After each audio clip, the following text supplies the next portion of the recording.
ചെങ്ങന്നൂരിലെ താഴമൺ മഠത്തിൽ special investigation team പരിശോധനയ്ക്കെത്തിയത് വൻ police സന്നാഹത്തിനൊപ്പം വീട്ടിലേക്കെത്തിയ തന്ത്രി കണ്ഠരര് രാജീവരുടെ മരുമകളെ പോലീസ് തടഞ്ഞു. അഭിഭാഷകയായ മരുമകളെ വീടിനു മുന്നിൽ നിന്നും മടക്കി അയച്ചു. പിന്നീട് ഇത് വിവാദമായപ്പോൾ തിരികെ വിളിപ്പിക്കുകയായിരുന്നു. ആരെയും കടത്തിവിടരുതെന്ന SITയുടെ നിർദ്ദേശപ്രകാരമാണ് നടപടി എന്നാണ് അറിയുന്നത്. തന്ത്രിയുടെ വീട്ടിലുണ്ടായിരുന്ന ചില ബന്ധുക്കളെയും വീട്ടിൽ നിന്ന് ഒഴിവാക്കി. സുധീഷ് ഗോപാലാണ് വിശദമായ വിവരങ്ങൾ നൽകിയത്.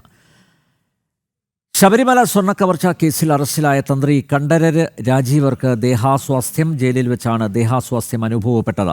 തന്ത്രിയെ തിരുവനന്തപുരം മെഡിക്കൽ കോളേജിലേക്ക് മാറ്റി. തന്ത്രി നിലവിൽ നിരീക്ഷണത്തിലാണ്. വിവരങ്ങളുമായി പ്രജിത്ത് മോഹനൻ ചേരുന്നു. പ്രജിത്ത്, നേരത്തെ ജനറൽ ആശുപത്രിയിലായിരുന്നു തന്ത്രിയെ പ്രവേശിപ്പിച്ചത്. പിന്നീട് മെഡിക്കൽ കോളേജിലേക്ക് മാറ്റി. അദ്ദേഹത്തിൻ്റെ ആരോഗ്യനില ഇപ്പോൾ എങ്ങനെ ഉണ്ട്? അദ്ദേഹത്തെ സന്ദർശിക്കാൻ ആരെങ്കിലും എത്തിയിരുന്നോ? എന്താണ് വിശദാംശങ്ങൾ?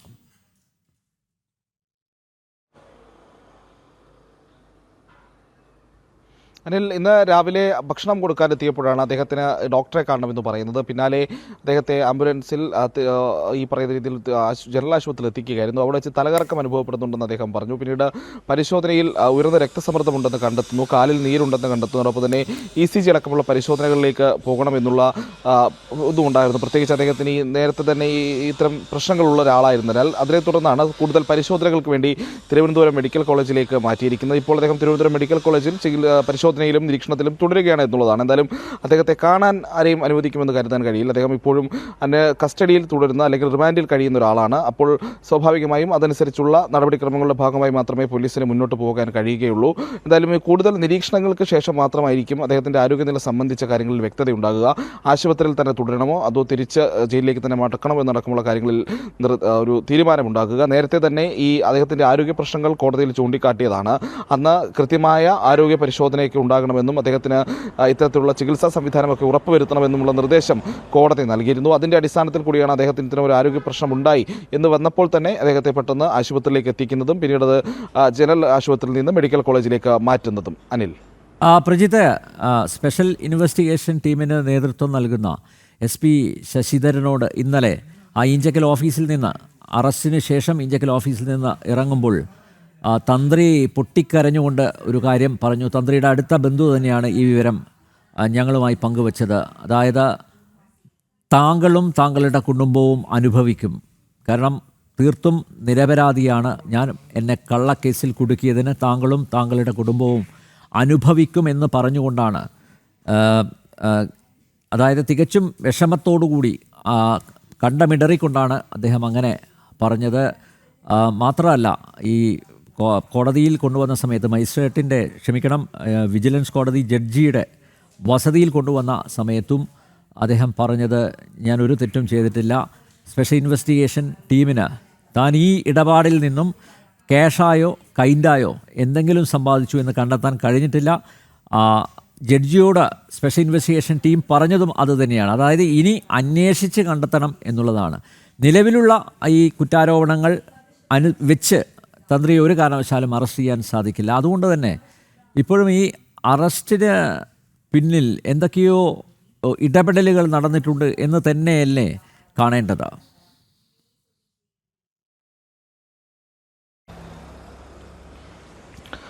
നമ്മൾ ആദ്യഘട്ടം മുതൽ തന്നെ ഉന്നയിക്കുന്നൊരു വിഷയം അതാണ്. കാരണം അദ്ദേഹത്തിൻ്റെ ഈ ആദ്യഘട്ടത്തിൽ അറസ്റ്റ് സ്റ്റേറ്റ്മെൻറ്റ് വരുന്നു, പിന്നാലെ ഈ പറയുന്ന റിമാൻഡ് റിപ്പോർട്ടൊക്കെ പുറത്തു വരുന്നു. അവിടെയും ഒരു ഇൻക്രിമിനേറ്റിംഗ് ആയിട്ടുള്ള ഒരു സാഹചര്യവും അതിൽ കാണുന്നില്ല. മറ്റു പ്രതികൾക്ക് സാമ്പത്തിക ലാഭം ഉണ്ടാക്കാൻ വേണ്ടി ഇപ്പോൾ തന്ത്രി ഇടപെട്ടു എന്നടക്കമുള്ള ബാലിശമായിട്ടുള്ള ചില പരാമർശങ്ങളുണ്ട്. അതോടൊപ്പം തന്നെ ഈ സ്വർണ്ണ കവർച്ച അല്ലെങ്കിൽ ഈ പറയുന്ന പാളികൾ പുറത്തൊക്കെ കൊണ്ടുപോകുന്നത് അനുമതിയില്ലാതെയായിട്ടും അത് അറിഞ്ഞിട്ടും ദേവസ്വം ബോർഡിനെ അറിയിച്ചില്ല തുടങ്ങിയിട്ടുള്ള ചില കണ്ടെത്തലുകളാണ് ഇതിൽ കുറ്റാരോപിതനാക്കാൻ അല്ലെങ്കിൽ ഗൂഢാലോചനയിൽ പങ്കെടുത്തു എന്നൊക്കെ പറയാൻ ഈ പ്രത്യേക അന്വേഷണ സംഘം ഇതിൽ ഉപയോഗിച്ചിരിക്കുന്നത് എന്നുള്ളതാണ് വളരെ കൗതുകകരമായിട്ടുള്ള കാര്യം. അതുകൊണ്ട് തന്നെ ഇന്ന് BJP അടക്കമുള്ള സംഘടനകൾ ആ റിമാൻഡ് റിപ്പോർട്ട് അടക്കം വിശദമായി പഠിച്ചിട്ട് തന്നെയാണ് ഇതിൽ ചില പ്രശ്നങ്ങളുണ്ട് എന്ന് സൂചിപ്പിച്ചുകൊണ്ട് പുറത്തേക്ക് വന്നത്. പ്രത്യേകിച്ച് BJPയുടെ മുൻ സംസ്ഥാന അധ്യക്ഷൻ K. സുരേന്ദ്രൻ കൃത്യമായി പറയുന്നുണ്ട്, ആചാരപരമായ കാര്യങ്ങളിൽ മാത്രം അധികാരമുള്ള തന്ത്രിക്ക് എങ്ങനെയാണ് അഡ്മിനിസ്ട്രേറ്റീവ് കാര്യങ്ങളിൽ തീരുമാനമെടുക്കാനോ അല്ലെങ്കിൽ അതുമായി ബന്ധപ്പെട്ട ഉണ്ടായിട്ടുള്ള ഒരു ക്രമക്കേടിൽ പങ്കാളിയാകാനോ കഴിയുന്നത്? അതോടൊപ്പം തന്നെ ഗൂഢാലോചന അടക്കമുള്ള വകുപ്പുകൾ എങ്ങനെ അദ്ദേഹത്തെ അദ്ദേഹത്തിനെതിരെ ചുമത്തും.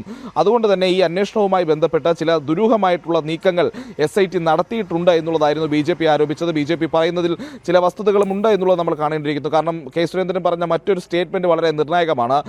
ഈ പ്രത്യേക അന്വേഷണ സംഘത്തിൽ CPM-ന്റെ സഖാക്കൾ കടന്നുകൂടിയിട്ടുണ്ട്, ചില പാർട്ടി കേഡറുകൾ ഈ അന്വേഷണ സംഘത്തിൽ കടന്നുകൂടിയിട്ടുണ്ട്. അപ്പോൾ അവരെ ഉപയോഗിച്ചുകൊണ്ട് ഈ അന്വേഷണത്തെ പാർട്ടിയും സർക്കാരും ഒക്കെ സ്വാധീനിക്കുന്നു എന്ന രീതിയിലാണ് BJP മുൻ സംസ്ഥാന അധ്യക്ഷൻ കെ സുരേന്ദ്രൻ പറഞ്ഞത്.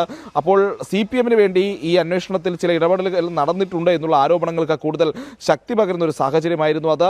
നമ്മൾ കഴിഞ്ഞ കുറേ ദിവസങ്ങളായി ചർച്ച ചെയ്യുന്ന പല കാര്യങ്ങളുമുണ്ട്. പ്രത്യേകിച്ച് യുവതീ പ്രവേശന കാലത്ത് തന്ത്രി സ്വീകരിച്ച നിലപാട്, അതിൽ സർക്കാരിനെയും ദേവസ്വം ബോർഡ് അന്നത്തെ ദേവസ്വം ബോർഡ് പ്രസിഡന്റായിരുന്ന പത്മകുമാറിനെയും ഒക്കെ വലിയ പ്രതിസന്ധിയിലാക്കിയ ഒരാളാണ് തന്ത്രി. അവരുടെ ഇംഗിതങ്ങൾക്കനുസരിച്ച് വഴങ്ങിക്കൊടുക്കാൻ തയ്യാറാകാത്തതുമായി ബന്ധപ്പെട്ട നിരവധി തർക്കങ്ങളുണ്ടായി. തന്ത്രി വലിയ രീതിയിൽ അപമാനിക്കപ്പെട്ടു. തന്ത്രിയെയും തന്ത്രി കുടുംബത്തെയും പറ്റിയുള്ള വ്യാപകമായിട്ടുള്ള വിദ്വേഷ പ്രചാരണങ്ങൾ ഉണ്ടായി. അതിനെയൊക്കെ പ്രതിരോധിച്ചുകൊണ്ട് നിൽക്കുകയും ശബരിമലയിൽ ആചാരലംഘനം ഉണ്ടാകുന്ന സമയത്ത് നടയടച്ചിട്ട് ശുദ്ധികലശം ചെയ്യുകയും ചെയ്ത ആളാണ് തന്ത്രി കണ്ഠരര് രാജീവർ. അപ്പോൾ അതുമായി ബന്ധപ്പെട്ട CPM-ന്റെ ഒരു ശത്രുപട്ടികയിലുള്ള ഒരാളാണ് കണ്ഠരര് രാജീവർ എന്നുള്ള കാര്യത്തിൽ തർക്കമില്ല. അപ്പോൾ സ്വാഭാവികമായും അത്തരമൊരു ആൾക്കെതിരെ ഈ പറയുന്ന രീതിയിൽ CPM-ന്റെ തന്നെ ഉദ്യോഗസ്ഥരായിട്ടുള്ള ആളുകളെ കൊണ്ട് ഇത്തരത്തിൽ ചില ഇടപെടലുകൾ ഈ അന്വേഷണത്തിൻ്റെ ഈ നിർണായക ഘട്ടത്തിൽ നടത്തിച്ചിട്ടുണ്ട് എന്നുള്ള ആരോപണങ്ങൾക്ക് ഇപ്പോൾ ശക്തി കൂടുകയാണ്. അത് സംബന്ധിച്ച ചർച്ചകളും വളരെ സജീവമായി മുന്നോട്ട് പോവുകയാണ്. നമ്മൾ നേരത്തെ തന്നെ എടുത്തു പറയുന്ന ഒരു കാര്യം, എങ്ങനെയാണ് 2 ദിവസത്തിനുള്ളിൽ 2 കോടതികളിൽ 2 വ്യത്യസ്ത നിലപാട് അന്വേഷണ സംഘത്തിന് സ്വീകരിക്കാൻ കഴിയുക എന്നുള്ളതാണ്. പത്മകുമാറിന്റെ ജാമ്യാപേക്ഷ എതിർത്തുകൊണ്ട് പറയുന്നു ഈ കട്ടളപ്പാളികൾ പുറത്തേക്ക് കൊണ്ടുപോകുന്നതിൽ തന്ത്രിക്ക് ഒരു പങ്കുമില്ല എന്നുള്ളത്. അതിൽ ജാമ്യാപേക്ഷയുമായി ബന്ധപ്പെട്ട SIT-യുടെ നിലപാടിൽ പറയുന്നു ഇത്തരത്തിൽ തന്ത്രിക്ക് ഒരു പങ്കുമില്ല എന്നുള്ളത്. അതേ SIT തന്നെ 2 ദിവസം കഴിയുമ്പോൾ ഗൂഢാലോചന നടത്തി, ഈ പാളുകൾ പുറത്തേക്ക് കൊണ്ടുപോകുന്നതുമായി ബന്ധപ്പെട്ട് ഗൂഢാലോചന നടത്തി എന്ന പേരിൽ അതേ തന്ത്രിയെ തന്നെ അറസ്റ്റ് ചെയ്യുന്നു. അങ്ങനെയുള്ള ഒരു വിരോധാഭാസം ഈ അന്വേഷണത്തിൻ്റെ ഈ സുപ്രധാന ഘട്ടത്തിൽ ഉണ്ടായതിൽ വലിയ വിമർശനങ്ങൾ വരുന്നുണ്ട്. അതോടൊപ്പം നേരത്തെ തന്നെ ഏതാണ്ട് 45 ദിവസങ്ങൾക്ക് മുൻപ് പത്മകുമാർ തന്ത്രിക്കെതിരെ നൽകിയ ഒരു മൊഴിയിൽ ഇപ്പോഴാണോ തന്ത്രി അറസ്റ്റ് ചെയ്യുന്നതെന്നുള്ളൊരു ചോദ്യമുണ്ട്. അതും കേന്ദ്ര അന്വേഷണ ഏജൻസികൾ ഈ അന്വേഷണത്തിൻ്റെ സ്വർണ്ണക്കവർച്ച അന്വേഷണത്തിൻ്റെ ഒരു നിർണായക ഘട്ടത്തിലേക്ക് അവരും പ്രവേശിക്കുന്ന സമയത്താണ് ഇത്തരം ചില നടപടികൾ ഉണ്ടായത് എന്നുള്ളതും വളരെ ഗൗരവകരമാണ്. അതും കൂടി ചേർത്ത് വായിക്കുമ്പോൾ പ്രത്യേക അന്വേഷണ സംഘത്തലവൻ്റെ നേർക്ക് ശബരിമല തന്ത്രി കണ്ഠരര് രാജീവര് നടത്തിയിട്ടുള്ള ആ വചനങ്ങൾ അല്ലെങ്കിൽ അദ്ദേഹം പറഞ്ഞ കാര്യങ്ങൾ, അത് അദ്ദേഹത്തിൻ്റെ ഉള്ളിൽ തട്ടി പറഞ്ഞ കാര്യങ്ങൾ, അത് വളരെ നിർണായകമായി മാറും. അദ്ദേഹം മാധ്യമങ്ങൾക്ക് മുന്നിൽ എത്തിയപ്പോഴും ഒരു വട്ടം അദ്ദേഹം പറഞ്ഞിരുന്നു തന്നെ കുടുക്കിയതാണ്, അതുപോലെ തന്നെ താൻ ഒരു തെറ്റും ചെയ്തിട്ടില്ല എന്നുള്ളത്. അതേ നിലപാട് തന്നെയാണ് അദ്ദേഹം ആവർത്തിക്കുന്നതും. അപ്പോഴാണ് പ്രധാനപ്പെട്ട സംശയങ്ങൾ, അന്വേഷണ സംഘത്തിൻ്റെ മോട്ടീവ്, ഇതിൽ എന്താണ് ഇത്തരമൊരു പ്രത്യേക ഒരു അറസ്റ്റ് വളരെ പെട്ടെന്ന് ധൃതി പിടിച്ചൊരു അറസ്റ്റിലേക്ക് കാര്യങ്ങൾ പോയത് എന്നുള്ളതാണ്.